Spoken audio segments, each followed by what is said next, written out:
All right, welcome back to part number 8. Here we go, basic part number 8. Today we're going to be doing, this one is a little more complicated. It's a total of 5 sketches and 5 extrudes, and then we're going to introduce a new tool that you haven't used yet called Fillet. And what Fillet does is it allows us to round off these edges in very specific ways. Changes the design, so to speak, and just helps us to make things a little smoother, especially when we're doing like machine parts, which this kind of resembles.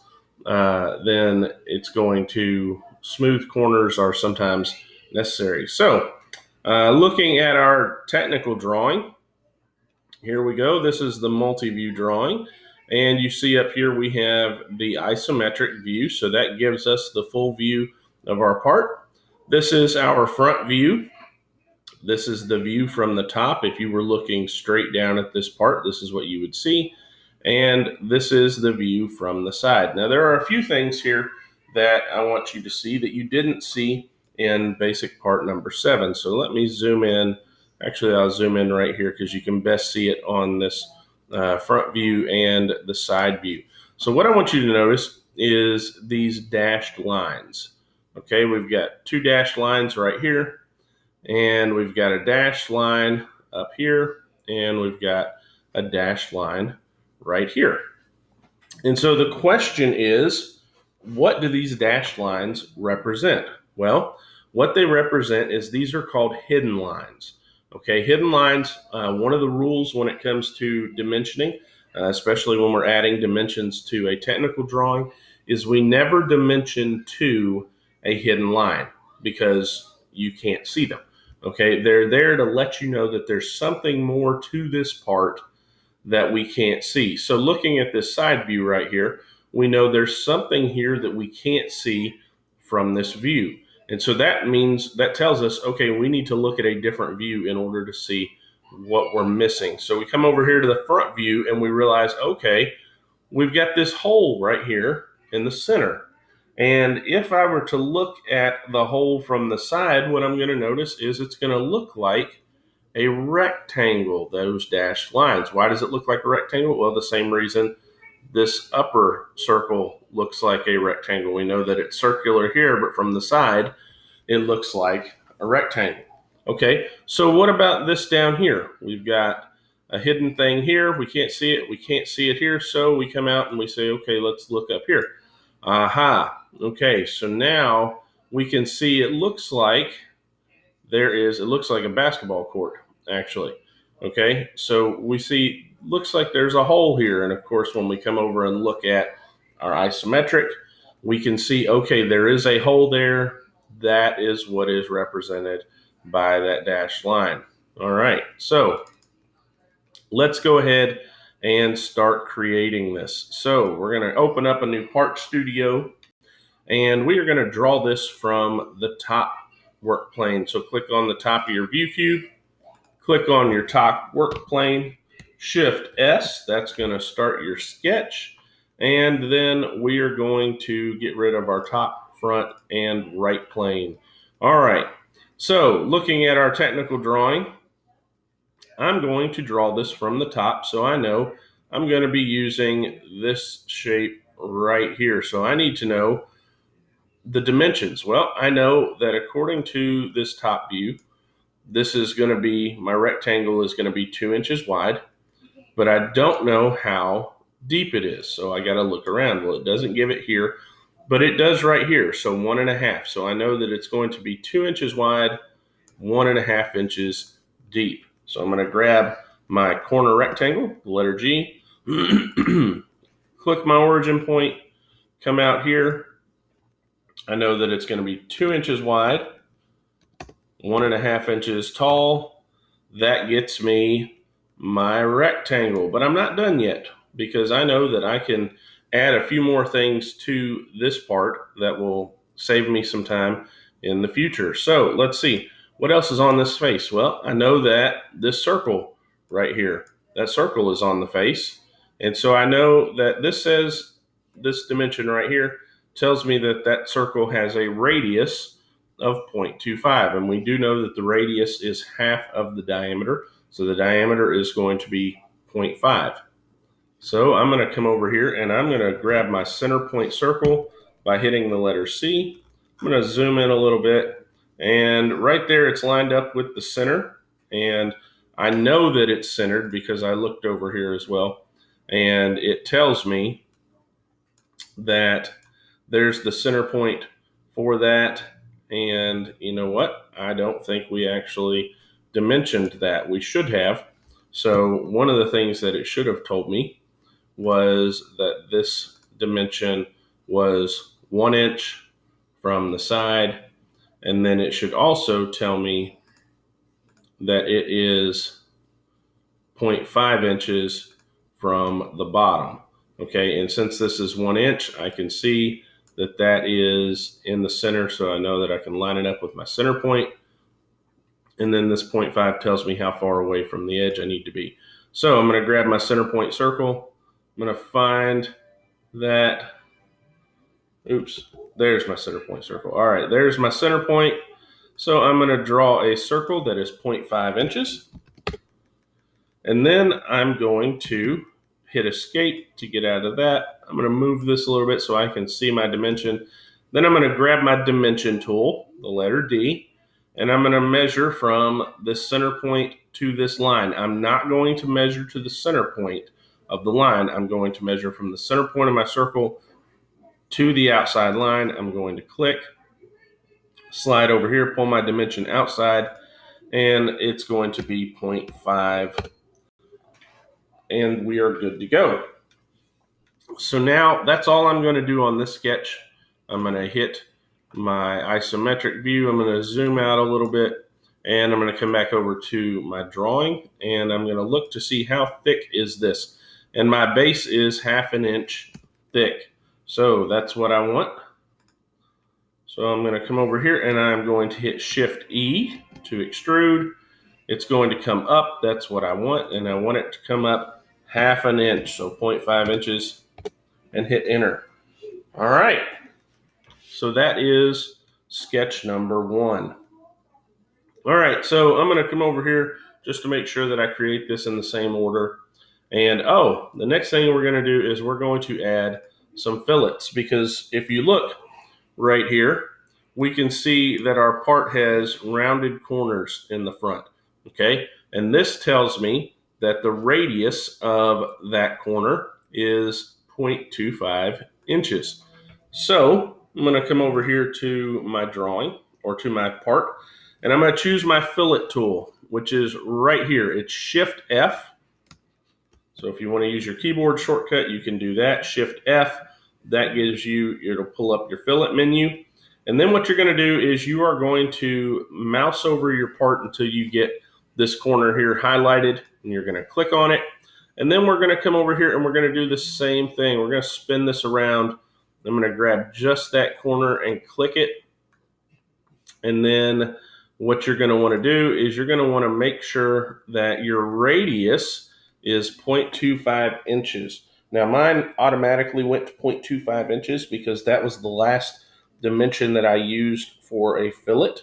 Okay, yours probably defaults to 0.2. Okay, so whoops. And if you use your mouse, you can actually change that, which is not what I aimed to do. All right. So once you get that 0.25, you can hit that green check box. We'll center that up, and there we go. So we got sketch 1, extrude 1, and fillet 1. And we are ready now to go on to sketch number 2. Sketch number 2 for us is a rectangle. And if you look right here, basically what I'm doing is I'm going to build that column in the back. So looking at this, I'm going to build up this column right here. So looking at my drawing, I can start saying, okay, well, how wide does this need to be? What do I need to do? That sort of thing in order to get this under control. Well, there's a few things. Like, for instance, right here, it doesn't give me the width of my column. If you look on here, you're not going to find the width of that column anywhere. is what you're thinking. But that's not entirely true, because this circle right here, it goes all the way from edge to edge. And we know that the diameter of that circle is 1 inch, which means that the width of my column is 1 inch. All right. So the width of my column is 1 inch. So I know that. Now I need to know how thick my column is. Well, I look over here, and this tells me that the thickness of my column is 0.5 inches. Let me pull this down so you can see right there. That gives me the width of my column, that 0.5 inches. Okay. All right. So 1 inch, 1 inch wide, half an inch thick, and it is going to be, now we just need to know how tall it's going to be. And we know that from the base to the center of that circle is 2.25. Well, we know that the base was 0.5. So from here to the center of that circle is going to be 1.75. And the center of that circle is going to be the top of our rectangle. So we're going to come over here and we're going to draw a rectangle 2 inches wide by half an inch thick. So here we go. We're going to click on our top face, and we're going to hit Shift S. We're going to grab our corner rectangle, the letter G, this tool right here, and we're going to draw a rectangle. All right, so we said that it's going to be 1 inch wide. All right, 1 inch wide, and it's going to be 0.5 inches thick. There we go. I'm going to throw this into isometric, and I'm going to zoom out, and we're going to extrude, and we are going to extrude up, and we want to make sure that it says add, okay, and we want this to be 1.75. There we go. And we're going to hit finish sketch. So click that green check box. All right, so it doesn't really look like much just yet, but we're going to get there.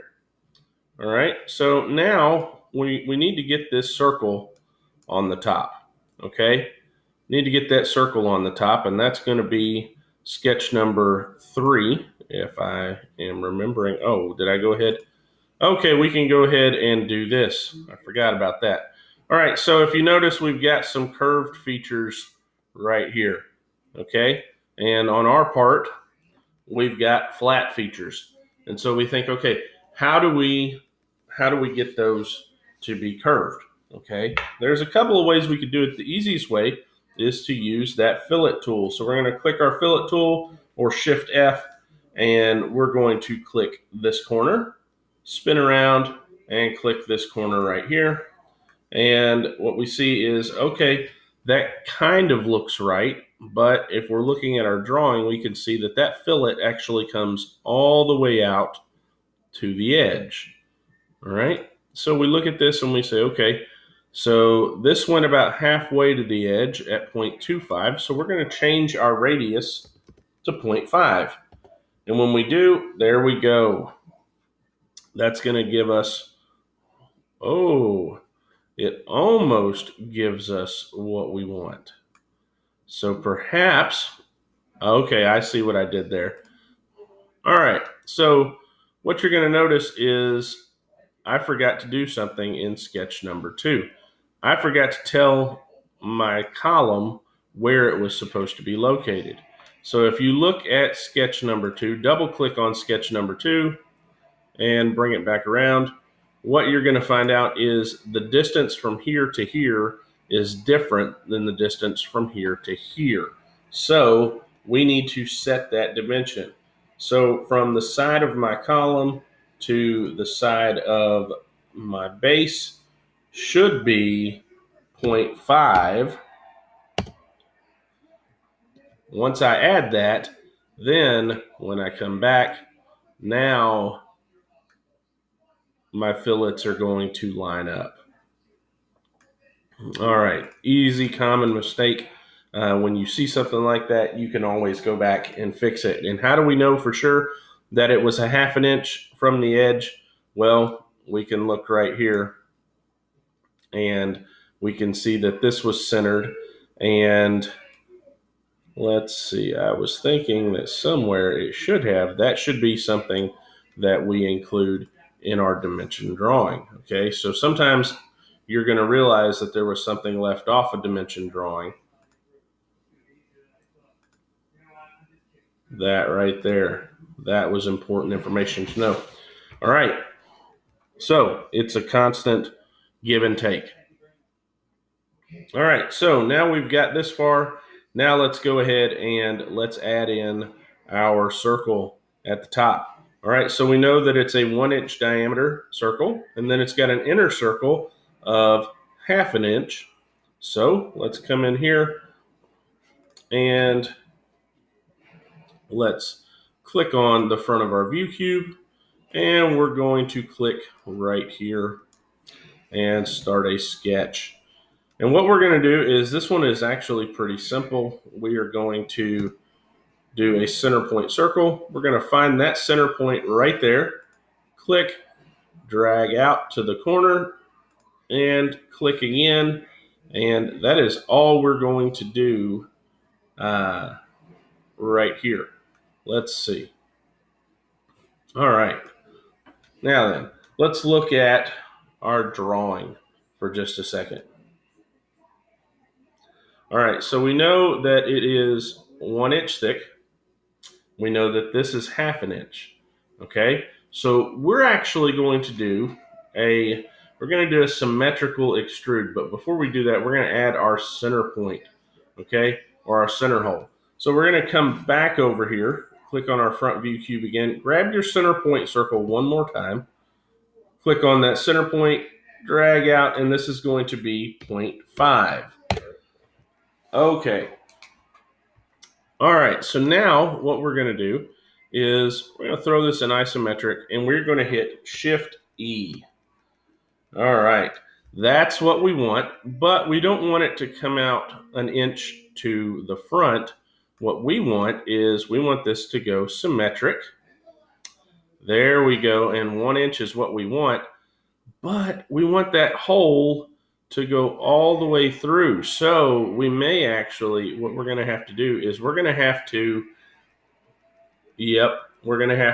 get rid of that second hole, because if I hit finish right now, what you're going to notice is we end up with that lip inside, and that's not what we want. So let's come back over to sketch number 3, and let's delete this inside hole. Okay. So there we go, delete the inside hole, and we're going to end up with that right there, which is fine. Now we can add that front circle and drill it all the way through. So click on your front face, click on this face right here, start a sketch, grab your center point circle, and you should be able to find that center point right there. When you do, click it, say 0.5, and we're going to throw that into isometric, Shift E to extrude, and this time we're going to do a remove, and we're going to tell it to go through all, and we're going to hit the green check, and guess what, ladies and gentlemen, we are done. And I think we actually did it in fewer steps than I did originally. Let me double check. Sure enough, there we go. So every time you work a part, you will find new ways to do things, more efficient ways to do things. So it took me 5 sketches the first time around. This time it took me 4 sketches. You may figure out a way to do this in 3 sketches. I don't know. But if so, kudos to you. All right, so last thing, remember, right click on your tab, change it to BP8. Right click on your part, rename it to BP8 as well. And you are finished with basic practice part number 8.